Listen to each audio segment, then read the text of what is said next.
Вода — это жизнь. Около воды растут большие деревья.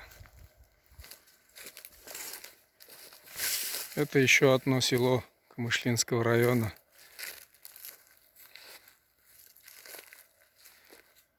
Заброшенные дома.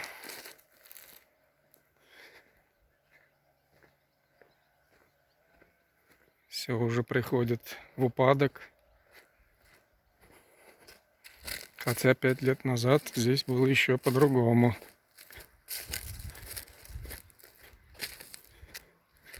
Вот тоже какой-то дом был.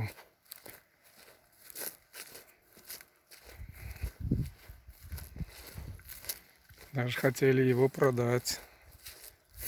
Но покупателей, конечно, нету.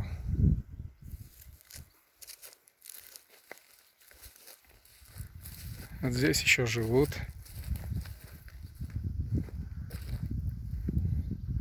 Газ, электричество, вода, все есть.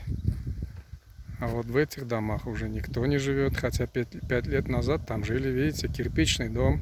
То есть обшитый кирпичом. Все. И здесь никого не осталось. Вот так вот. Российское село гибнет. Умирает потихоньку, исчезает с лица земли.